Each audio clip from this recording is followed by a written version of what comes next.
Hello friends, मैं हूं सन्मय प्रकाश और आप देख रहे हैं यूट्यूब चैनल सरकारी जॉब न्यूज़। बहुत इंपॉर्टेंट टॉपिक है कई सारे, जैसे अफगानिस्तान के नए प्राइम मिनिस्टर बनाए गए हैं जो कि यूनाइटेड नेशंस की आतंकवादियों की लिस्ट में वो शामिल हैं। इनको लेकर 14 आतंकवादी हैं घोषित तौर पर मंत्री बनाए गए हैं। तो अफगानिस्तान के क्या हालात हैं इस वक्त, उस पर बात करेंगे। 4 राज्यों में इंडिया में नए गवर्नर नियुक्त किए गए हैं। तो कौन कौन से किस राज्य के गवर्नर बन गए हैं। नीरज चोपड़ा को एक लाइफ इंश्योरेंस कंपनी ने ब्रांड एम्बेसडर बनाया है, उसके बारे में बात करेंगे। एक कार निर्माता कंपनी है जो भारत से उत्पादन बंद कर रही है और ये बहुत ही बड़ा फैसला है किसी कंपनी के लिए। और इसके अलावा भारत की अर्थव्यवस्था को लेकर भी एक नकारात्मक स्थिति देखने को मिल रही है। सुप्रीम कोर्ट ने एक ताज़ा फैसला सुनाया है। उसके मुताबिक मंदिर का जो भूमि है, मंदिर की भूमि है, उसका मालिकाना हक कौन किसको होगा, इस पर फैसला है। भारत का सबसे ऊंचा एयर प्यूरिफायर टावर लगाया गया है एक केंद्र शासित प्रदेश में। तो सब पे बात करेंगे डिटेल में। और दोस्तों, लाइक बटन जरूर दबाना, शेयर कर दो तमाम दोस्तों को। पहला क्वेश्चन लेते हैं, सबसे इंपॉर्टेंट है। अफगानिस्तान के नए प्राइम मिनिस्टर का नाम बताएं जो कि यूनाइटेड नेशंस की लिस्ट में आतंकवादी है। आंसर होगा मुल्ला मोहम्मद हसन अखुंद। आपको पता ही है कि तालिबान का राज है इस वक्त अफगानिस्तान में, और तालिबान ने अफगानिस्तान का जो अंतरिम सरकार है उसको गठित किया है। ओके, अंतरिम प्रधानमंत्री बनाए गए हैं ये मुल्ला मोहम्मद हसन अखुंद। फोटोग्राफ आप देख रहे हैं। और इतना ही नहीं है, 33 सदस्यीय मंत्रिमंडल है। ये न्यूज़ देख रहे हैं हिंदुस्तान टाइम्स की। और उनमें से 14 मेंबर आतंकवादी हैं। यानी यूनाइटेड नेशंस की जो लिस्ट है आतंकवादियों की, उसमें 14 मंत्री शामिल हैं प्रधानमंत्री को लेते हुए। एक बहुत अजीब सी स्थिति वहाँ देखने को मिल रही है। नया प्रधानमंत्री जो है वो तालिबान के पिछले शासन में, यानी जो अमेरिका ने हमला किया था उससे पहले जो तालिबान का शासन था अफगानिस्तान पर, तो उसमें वो मंत्री था। और ये भी कहा जाता है कि 2001 में अफगानिस्तान के जो बालियान प्रांत में बुद्ध की प्रतिमाएं तोड़ी गई थी, तो उसकी मंजूरी हसन अखुंद ने ही दी थी, जो इस वक्त प्राइम मिनिस्टर। तो अफगानिस्तान में जो तालिबान ने सरकार गठित की है, अंतरिम सरकार है, ये टेम्परेरी सरकार है, तो उसको जो चीफ होंगे, सबसे प्रमुख होगा, वो कहलाएगा अमीर अल मोमनीन। ओके, और ये मौलाना हिब्तुल्लाह अखुंदजादा ये होगा, यानी वहाँ का धार्मिक लीडर होगा ईरान की तरह। उसके बाद कौन होगा, तो प्रधानमंत्री है जो कि अभी बनाए गए हैं मुल्ला हसन अखुंद। और 2 उप प्रधानमंत्री हैं डिप्टी प्राइम मिनिस्टर। एक है मुल्ला अब्दुल गनी बरादर जो कि प्राइम मिनिस्टर बनने का दावेदार था, और दूसरा है मौलवी अब्दुल सलाम हनीफ। ओके, तो मुल्ला अब्दुल गनी बरादर जो है उसी ने अमेरिका से और तमाम दूसरे देशों से बातचीत की थी। उसके बाद अमेरिका ने फैसला किया था कि हम अफगानिस्तान छोड़ के जा रहे हैं। ओके, और जो डिफेंस मिनिस्टर बनाया गया है वो है मौलवी मोहम्मद याकूब मुजाहिदीन। ये कौन है? इसके बारे में ये कहा जाता है कि जो इंडियन एयरलाइंस का विमान अपहरण हुआ था इंडिया से और उसको अफ़गानिस्तान ले जाया गया था कंधार एयरपोर्ट पर, तो उसकी जो पूरी जो तैयारी है या फिर कहें जो रणनीति बनाई गई थी वो इसी के द्वारा बनाई गई थी। मतलब ये भी एक आतंकवादी है। जो गृह मंत्री बनाया गया है मौलवी सिराजुद्दीन हक्कानी, ये तो अमेरिका के द्वारा टेररिस्ट, घोषित टेररिस्ट है, मोस्ट वांटेड है अमेरिका की ओर से। अभी भी अमेरिका का जो FBI है उसके द्वारा जो उसकी वेबसाइट पर घोषित जो मोस्ट वांटेड आतंकवादी है वो ये है मौलवी सिराजुद्दीन हक्कानी। ये एक अंतर्राष्ट्रीय संगठन भी चलाता है आतंकवादियों का, उसको कहते हैं हक्कानी नेटवर्क। और अमेरिका ने इस पर 50 लाख अमेरिकी डॉलर का इनाम रखा हुआ है कि जो भी पकड़ के लाएगा या उसके बारे में इंफॉर्मेशन देगा उसको ही इतनी रकम दी जाएगी। 37 करोड़ रुपए होते हैं।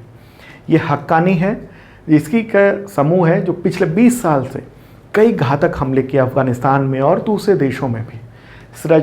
सिराजुद्दीन हक्कानी इसका चीफ है ये। ओके, और ये ISI जो पाकिस्तान की जो खुफिया एजेंसी है ISI, उसका पसंदीदा बताया जाता है।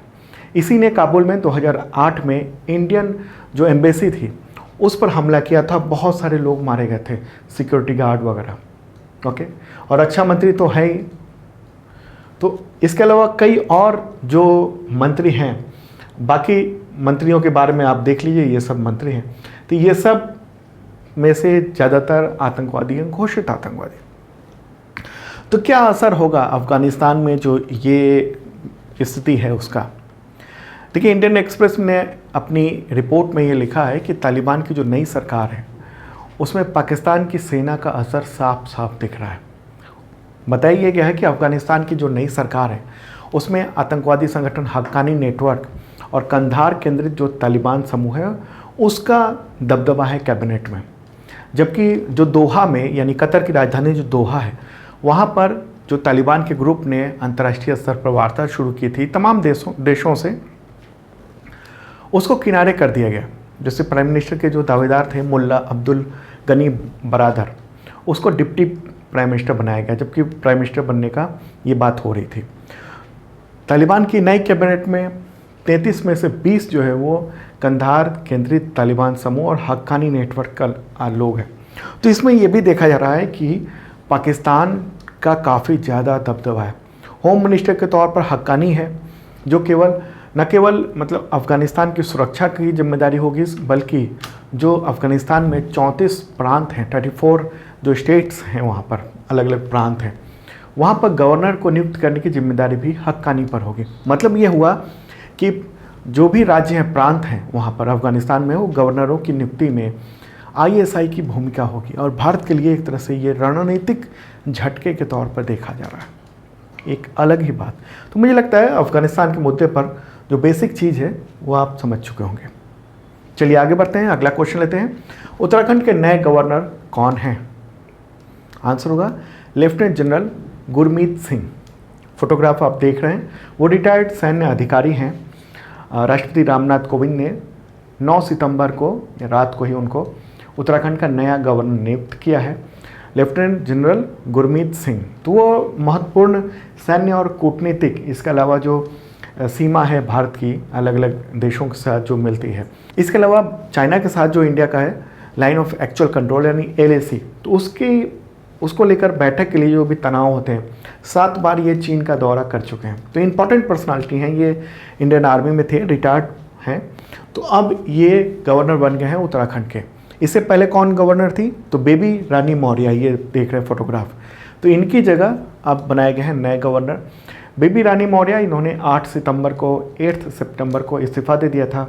उत्तराखंड की सेकंड गवर्नर थी। पहली गवर्नर कौन थी? Margaret Alva. तो ये सेकंड महिला गवर्नर थी। ओके, और इनके बारे में ये कहा जा रहा है कि उत्तर प्रदेश में विधानसभा चुनाव होने जा रहे हैं, तो बीजेपी इनको कोई जिम्मेदारी दे सकती है। इसके अलावा एक और बात है कि वहाँ पर उत्तराखंड में एक अम्ब्रेला एक्ट पास किया था सरकार ने, राज्य सरकार ने। तो राजभवन से उस मुद्दे पर टकराव था, गवर्नर को उस पर साइन करके भेजना था वापस, लेकिन गवर्नर ने इसको रोका हुआ था। तो उस पर काफ़ी टेंशन चल रहा था सरकार और गवर्नर के बीच में। आखिरकार गवर्नर को जाना पड़ा। नए गवर्नर अब आ गए हैं, lieutenant general Gurmeet Singh. Okay, Uttarakhand की बात हो रही है, मैप देख लेते हैं। मैप में उत्तराखंड यहाँ पर रहा। मुख्यमंत्री कौन है? पुष्कर सिंह धामी। आगे बढ़ते हैं, अगला क्वेश्चन लेते हैं। तमिलनाडु के नए गवर्नर कौन है? आंसर होगा RN रवि। इससे पहले ये कहाँ के गवर्नर थे? RN रवि, फोटोग्राफ देख रहे हैं आप। तो ये नागालैंड के गवर्नर थे, उनको नागालैंड से ट्रांसफ़र किया गया है। और आपको बता दूं कि नागा विद्रोही समूहों के लिए जो केंद्र सरकार के वार्ताकार हैं वो यही हैं, RN रवि। तो इनको अब तमिलनाडु भेजा गया है। तमिलनाडु के नए गवर्नर ये बना दिए गए हैं। मैप में तमिलनाडु कहाँ है भारत के? तो मैप में यहाँ पर ये रहा। मुख्यमंत्री कौन है तमिलनाडु के? MK Stalin. आगे बढ़ते हैं, अगला क्वेश्चन। राष्ट्रपति ने नागालैंड के प्रभारी राज्यपाल का जिम्मा किसे सौंपा है? इनमें से कौन राज्यपाल हैं जिनको ये सौंपा गया है? आंसर होगा जगदीश मुखी। ठीक है, फोटोग्राफ भी देख रहे हैं आप। ये कहाँ के राज्यपाल हैं? असम के राज्यपाल हैं। ओके, और राष्ट्रपति ने अब उनको नागालैंड का एडिशनल चार्ज दिया है। नागालैंड में इससे पहले RN रवि गवर्नर थे, जो कि अब तमिलनाडु के गवर्नर बना दिए गए हैं। तो नागालैंड की बात हो रही है। मैप में इंडिया का मैप है और नागालैंड यहाँ पर है, ये रहा। ठीक है, ये किस देश के साथ सीमा, अंतर्राष्ट्रीय सीमा साझा करता है? तो म्यांमार के साथ। आगे बढ़ते हैं, अगला क्वेश्चन है पंजाब के गवर्नर का नाम बताएं। जिनके पास पहले से इसका प्रभार था, अब उनको रेगुलर गवर्नर बना दिया गया है पंजाब का। आंसर होगा बनवारी लाल पुरोहित। ठीक है, फोटोग्राफ ये रहा। पहले ये तमिलनाडु के गवर्नर थे और पंजाब के गवर्नर का प्रभार इनको सौंपा गया था अभी कुछ दिन पहले। तो अब तमिलनाडु में एक रेगुलर गवर्नर वहाँ पर बना दिया गया RN रवि को ट्रांसफ़र करके, और इनको ट्रांसफ़र करके अब पंजाब भेज दिया गया। तो पंजाब के ये रेगुलर गवर्नर बन गए और चंडीगढ़ के रेगुलर ये प्रशासक भी हो गए। मैप में देख लेते हैं पंजाब कहाँ है, तो यहाँ रहा है इंडिया के मैप में। चीफ मिनिस्टर कौन है? कैप्टन अमरिंदर सिंह। तो अब देख लेते हैं कि जो चारों राज्यों के बारे में जाना आपने, एक फटाफट कि कौन कौन किस राज्य में है। तो उत्तराखंड में है लेफ्टिनेंट जनरल गुरमीत सिंह, उसके बाद बनवारी लाल पुरोहित हैं पंजाब में, जगदीश मुखी नागालैंड के हो गए हैं, और RN रवि ये तमिलनाडु के। ठीक है, ये प्रभारी हैं अभी जगदीश मुखी के। असम के भी गवर्नर हैं और नागालैंड के प्रभारी गवर्नर हो गए। ओके, अच्छा, गवर्नर का कार्यकाल कितने वक्त तक होता है? 5 साल का।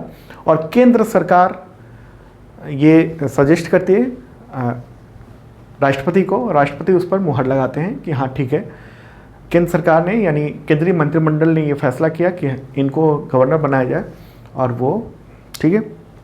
और ये राज्यों में राज्य के प्रतिनिधि होते हैं। आगे बढ़ते हैं, अगला क्वेश्चन लेते हैं, बहुत इंपॉर्टेंट है ये।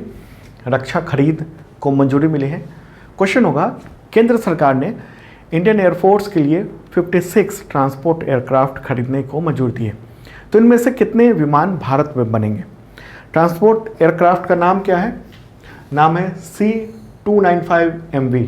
ये नाम है ट्रांसपोर्ट एयरक्राफ्ट का, सैन्य विमान है ये। आंसर होगा इसका 40। ठीक है, ये पुराने जो एवरो विमान थे ट्रांसपोर्ट एयरक्राफ्ट, उसकी जगह लेंगे।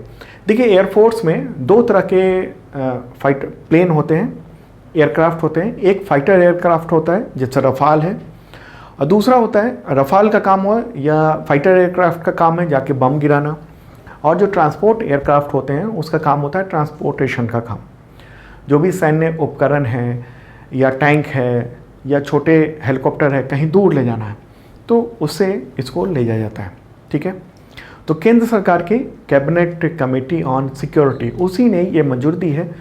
तो ये कॉन्ट्रैक्ट साइन होगा, उसके 48 महीने के अंदर स्पेन से 16 विमान आएंगे। ओके, C-295MV, और बाकी जो 40 विमान हैं उनका निर्माण भारत में होगा। भारत में कौन करेगा? टाटा कंसोर्टियम करेगा। कंसोर्टियम का मतलब कि कई सारी कंपनियों का एक ग्रुप, तो इसको लीड करेगा टाटा। और 10 साल के भीतर 40 एयरक्राफ्ट, ये रहा फोटोग्राफ, तो यही एयरक्राफ्ट आएगा। ये एयरबस के द्वारा ये निर्मित है, लेकिन इंडिया में इसको बनाएगा टाटा कंसोर्टियम।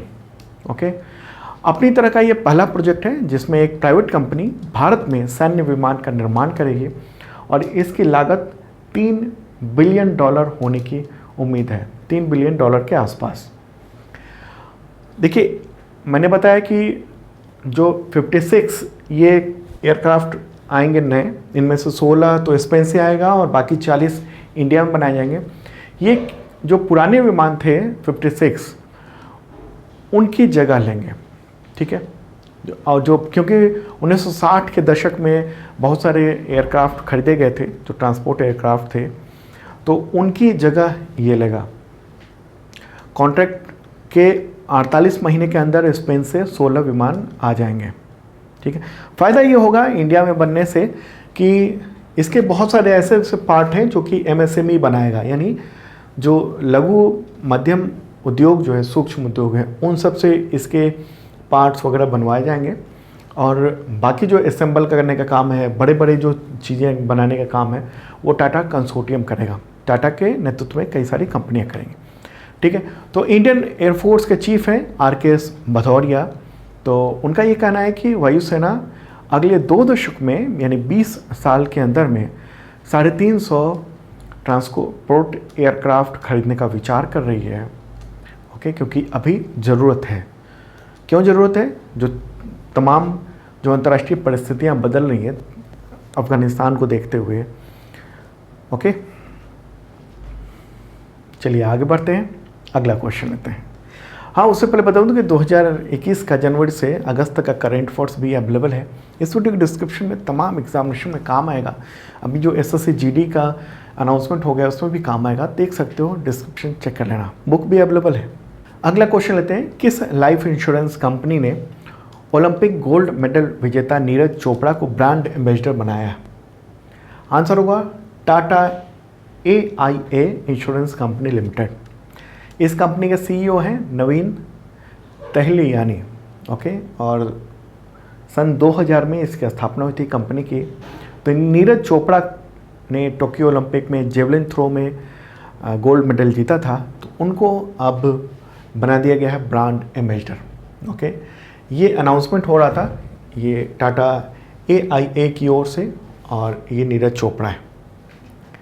आगे बढ़ते हैं, अगला क्वेश्चन बहुत इंपॉर्टेंट है। किस कार निर्माता कंपनी ने भारत में उत्पादन बंद करने का फैसला किया है? आंसर होगा फोर्ड। बहुत बड़ी कंपनी है। कहाँ की कंपनी है? अमेरिका की कंपनी। तो उसने ये फैसला किया है कि अब इंडिया में उत्पादन बंद होगा और अपनी व्हीकल जो मैन्युफैक्चरिंग जो फैक्ट्रीज़ हैं उसको बंद करने का फैसला किया है। कहाँ कहाँ पर ये फैक्ट्रीज़? तो गुजरात में साणंद में है और चेन्नई में एक प्लांट है। हालांकि कंपनी का कहना है कि साणंद का जो इंजन प्लांट है खासतौर पर वो चालू रहेगा, लेकिन मैन्युफैक्चरिंग का काम बंद रहेगा, ताकि जो गाड़ियाँ बिक चुकी हैं उनकी सर्विस के लिए पार्ट्स उपलब्ध हो सकें। तो जिनको बेच चुकी है कंपनी उनके लिए सर्विसेज उपलब्ध रहेंगे। तो फोर्ड जो है वो भारतीय बाज़ार में बहुत लंबे समय से संघर्ष कर रही थी, और ख़ासतौर पर जो कोविड-19 हुआ उसके बाद कंपनी की हालत बहुत ख़राब हो गई थी। इंडिया में कंपनियों की गाड़ियों की जो बिक्री है वो लगातार गिरावट आ रही थी, और फोर्ड ने जो फैसला लिया है उसका असर सीधे तौर पर तो 4000 कर्मचारियों पर होगा, उनको नौकरी से हाथ धोना पड़ेगा। इसके अलावा अप्रत्यक्ष रूप से जो बहुत सारे नेटवर्क हैं, जैसे कार बड़ी कंपनी बनाती है लेकिन इसके पार्ट्स जो होते हैं वो SME जो छोटी छोटी कंपनियां हैं वो सब बनाती हैं, तो अब उनको भी काम मिलना बंद हो जाएगा एक तरह से। बहुत सारी ऐसी छोटी MSME हैं उन सबको। इसके अलावा जो इसके शोरूम्स हैं और डीलर्स हैं वो सब बंद हो जाएंगे, डीलर। फोर्ड इंडिया के प्रेसिडेंट हैं और मैनेजिंग डायरेक्टर हैं अनुराग मेहरोत्रा। उनका ये कहना है कि फोर्ड भारत में ग्राहकों को सर्विस और वारंटी सपोर्ट जारी रखेगा। जैसे इसके बहुत सारे गाड़ियाँ थी, Figo, Aspire, Freestyle, Eco Sports, Endeavour. Eco Sports और एंडेवर तो बहुत ज़्यादा पॉपुलर थी, लेकिन अब इनको बेचा जाना, अभी जो स्टॉक है केवल उसी को बेचा जाएगा। स्टॉक खत्म होते ही बेचने का काम बंद हो जाएगा। ओके, लेकिन पुरानी गाड़ियों को सर्विस मिलता रहेगा। मीडिया रिपोर्ट में यह भी दावा किया गया है कि कंपनी देश में अपने कुछ कारों को, जो इम्पोर्टेंट कार हैं, जो डिमांड जिसकी है, उसको बेचना जारी रख सकती है, लेकिन ये इंपोर्ट करके बेचा जाएगा। ओके, मतलब यहाँ पर इसको नहीं बनाया जाएगा। इसके बाद अगर बेचने का कोई फैसला होगा तो बाहर से ही लाके बेचा जाएगा। इससे पहले एक और कंपनी थी जनरल मोटर्स, उसने भी बंद कर दिया था। 2017 में उसने फैसला लिया था। तो एक तरफ हम लोग कह रहे हैं मेक इन इंडिया, लेकिन हम लोग देख रहे हैं कि कंपनियां ख़ास तौर पर जो कार बाज़ार है उसमें कंपनियां छोड़कर जा रही हैं। इसका इफ़ेक्ट कई स्तर पर होता है। आगे बढ़ते हैं, अगला क्वेश्चन लेते हैं, ये भी इम्पॉर्टेंट है। सुप्रीम कोर्ट ने फैसला दिया है, उसके अनुसार मंदिर की भूमि का मालिक किसे माना जाएगा? बहुत विवाद होता रहा है इस पर। आंसर है देवी देवता। देवी देवता को माना जाएगा मंदिर की जो ज़मीन है उसका मालिकाना हक, चाहे वो ज़मीन किसी के भी नाम हो, लेकिन मालिकाना हक उसी को माना जाएगा। अगर पुजारी है, पुजारी का मालिकाना हक नहीं होगा, पुजारी नहीं बेच सकता ज़मीन। तो ये कहना है सुप्रीम कोर्ट का। सुप्रीम कोर्ट के जस्टिस हेमंत गुप्ता और AS बोपन्ना की जो डबल बेंच थी उसी ने ये फैसला किया है। पीठ का ये कहना है कि पुजारी केवल मंदिर की संपत्ति के प्रबंधन के लिए वो ज़मीन से जुड़े काम कर सकता है, लेकिन अगर स्वामित्व की बात होगी तो केवल देवता का ही नाम लिखा जाएगा। क्योंकि देवता एक न्यायिक व्यक्ति होने के कारण भूमि का स्वामी होता है, ऐसा सुप्रीम कोर्ट का कहना है। और भूमि पर देवता का ही कब्जा होता है, जिसका जो काम है वो देवता की ओर से सेवक या प्रबंधक की ओर से किया जाता है। इसलिए प्रबंधक या पुजारी के नाम का जिक्र जो है उस स्वामित्व स्तंभ में करने की आवश्यकता नहीं होगी। तो सुप्रीम कोर्ट का ये कहना है कि पुजारी केवल देवता की संपत्ति के प्रबंधन के प्रति उत्तरदायी है, वो उसका मालिकाना हक नहीं है। यदि पुजारी अपने कार्य करने में, जैसे प्रार्थना करने, भूमि का प्रबंधन करने, इन सब में विफल होता है तो उसको बदला भी जा सकता है और इस प्रकार उसे भूस्वामी नहीं माना जा सकता है। अगर मंदिर राज्य से जुड़ा हुआ नहीं है तो जिलाधिकारी को सभी मंदिरों का प्रबंधक नहीं बनाया जा सकता है कि ये भी फैसला हुआ है। डिस्ट्रिक्ट मजिस्ट्रेट को मंदिर की संपत्ति का प्रबंधक यानी मैनेजर नहीं माना जा सकता है, क्योंकि उस पर मालिकाना हक केवल देवताओं को ही है। क्यों आया फैसला, क्यों सुप्रीम कोर्ट में मामला गया? दरअसल मध्य प्रदेश के एक मामले को लेकर मध्य प्रदेश हाई कोर्ट में एक आदेश आया था, तो उसके खिलाफ राज्य सरकार ने याचिका दायर की थी सुप्रीम कोर्ट में, तो उसी पर ये फैसला सुप्रीम कोर्ट ने सुनाया है। चलिए आगे बढ़ते हैं, अगला क्वेश्चन लेते हैं। भारतीय सौर ऊर्जा निगम यानी solar energy corporation of India, short में कहते हैं इसको SECI, तो इसकी प्रबंध निदेशक यानी मैनेजिंग डायरेक्टर किसे बनाया गया है? आंसर होगा सुमन शर्मा। ओके, सुमन शर्मा को बनाया गया। कैबिनेट की यानी केंद्रीय कैबिनेट की जो नियुक्ति समिति है उसी ने ये फैसला दिया है, कहा है कि इनको बनाया जाए। ठीक है, 1990 के यानी 1990 बैच के भारतीय राजस्व सेवा यानी IRS की अधिकारी है। ठीक है, SECI ये ministry of new and renewable energy के अंतर्गत ये एक कंपनी है, सरकारी कंपनी है। इसकी बहुत सारी जिम्मेदारी हैं सरकारी योजनाओं को लागू करना, जैसे solar park scheme, grid connected solar scheme, roof top scheme जो है, कैनाल टॉप स्कीम, तो ये सब है। चेयरमैन कौन है इस कंपनी के? तो जितेंद्र नाथ स्वयं। अगला क्वेश्चन, केंद्र सरकार ने आयकर अपीलीय अधिकरण, इंग्लिश में कहेंगे इसे इनकम टैक्स अपीलिएट ट्रिब्यूनल, तो उसका अध्यक्ष किसे नियुक्त किया है? आंसर होगा GS पन्नू, वो CA हैं, चार्टर्ड अकाउंटेंट हैं और 14 सितंबर सन 2000 को सरकारी सेवा में शामिल हुए थे। वर्तमान में वो इनकम टैक्स अपीलिएट ट्रिब्यूनल उसके उपाध्यक्ष हैं, तो अब इनको अध्यक्ष बना दिया गया है। ट्रिब्यूनल की स्थापना हुई थी 25 जनवरी 1941 को। ट्रिब्यूनल क्या होता है? ट्रिब्यूनल के पास बहुत सारी अदालती शक्तियाँ होती हैं, जो विवाद होते हैं उन सबको निपटाने के लिए। ओके, तो आयकर से रिलेटेड जो विवाद है वो ट्रिब्यूनल में जाएगा, उसके बाद फिर अदालतों में जाएगा मामला, ऐसा होता है। अगला क्वेश्चन लेते हैं, किस राज्य सरकार ने SBI के पूर्व अध्यक्ष रजनीश कुमार को आर्थिक सलाहकार नियुक्त किया है? राज्य का आंसर होगा आंध्र प्रदेश, ये है रजनीश कुमार। तो आंध्र प्रदेश सरकार ने इनको कैबिनेट रैंक दिया है, 2 साल के लिए आर्थिक सलाहकार के तौर पर इनको नियुक्त किया है। क्या है कि कोविड-19 की वजह से हर राज्य या भारत विदेश भी उसकी अर्थव्यवस्था बहुत ज़्यादा प्रभावित हुई है, तो आंध्र प्रदेश सरकार ने उबारने के लिए यानी अर्थव्यवस्था को कुछ बेहतर करने के लिए इनको सलाहकार नियुक्त किया है। ठीक है, अच्छी, अभी 2 दिन पहले ही एक करंट अफेयर्स में मैंने बताया था कि हांगकांग और शंघाई बैंक यानी HSBC के एक स्वतंत्र गैर कार्यकारी निदेशक भी नियुक्त किए गए हैं। आंध्र प्रदेश की बात हो रही है, मुख्यमंत्री कौन है? YS जगनमोहन रेड्डी, और गवर्नर कौन है? विश्वभूषण हरिचंदन। अगला क्वेश्चन लेते हैं, दुनिया भर में आत्महत्याओं को रोकने का दिवस कब मनाया जाता है? आंसर होगा 10 सितंबर। 10 सितंबर को मनाया जाता है। इस दिन को मनाए जाने का उद्देश्य दुनिया भर में आत्महत्याओं को रोकने के लिए जागरूकता बढ़ाना है। ओके, 2021 की थीम क्या है? Creating hope through action. अगला क्वेश्चन लेते हैं, किस राज्य के विधानसभा के पूर्व अध्यक्ष और 9 बार विधायक रहे कांग्रेस नेता सदानंद सिंह का निधन हो गया है 8 सितंबर 2021 को? आंसर होगा बिहार। बिहार के वो विधानसभा के अध्यक्ष रह चुके थे सन 2000 से 2005 तक, सदानंद सिंह। ओके। और भागलपुर के कहलगांव विधानसभा सीट से 9 बार वो विधायक रह चुके थे। आगे बढ़ते हैं, अगला क्वेश्चन लेते हैं। अंतर्राष्ट्रीय साक्षरता दिवस कब मनाया जाता है? International literacy day. आंसर होगा 8 सितंबर। साक्षरता को लेकर जागरूक बनाने के लिए लोगों को ये दिवस मनाया जाता है। 2021 की थीम क्या है? तो मानव केंद्रित पुनर्प्राप्ति के लिए साक्षरता, डिजिटल विभाजन को कम करना। ये है, इंग्लिश में कहेंगे इसे literacy for a human created recovery, narrowing the digital device.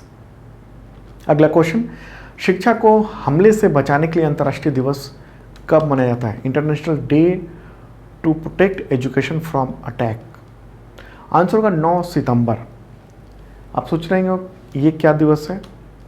देखिए, ये यूनाइटेड नेशंस की ओर से घोषित है और ये दिवस इम्पॉर्टेंट है। एक फोटोग्राफ देखिए, यूनाइटेड नेशंस की, यूएन की जो वेबसाइट है वहाँ से मैंने लिया है। एक स्कूल का फोटोग्राफ है और ये बच्चा है जो छात्र है, और कितनी गोलियां इसमें लगी हुई हैं। तो इस तरह के हमले से स्कूली शिक्षा को बचाने के लिए ये दिवस मनाया जाता है, बहुत इम्पॉर्टेंट है। चलिए आगे बढ़ते हैं, अगला क्वेश्चन, भारत का सबसे ऊंचा एयर प्यूरिफायर टावर किस केंद्र शासित प्रदेश में स्थापित किया गया है जो कि हवा को साफ करेगा? आंसर होगा चंडीगढ़। चंडीगढ़ में यह स्थापित किया गया है। ये 500 मीटर के दायरे में जो वातावरण में 3.88 करोड़ क्यूबिक फीट हवा को साफ करेगा। ठीक है, फोटोग्राफ आप देख लीजिए। ओके, तो चंडीगढ़ की बात हो रही है। प्रशासक कौन है? बनवारी लाल पुरोहित। तो दोस्तों, ये था इंपॉर्टेंट करंट अफेयर्स। कैसा लगा कमेंट बॉक्स में ज़रूर बताना। पूरा पीडीएफ जो भी मैंने बताया वीडियो में, उसका पूरा पीडीएफ इस वीडियो के डिस्क्रिप्शन में अवेलेबल हो गया है, तो डाउनलोड कर सकते हैं उसे आप। अब अगली वीडियो में मिलते हैं।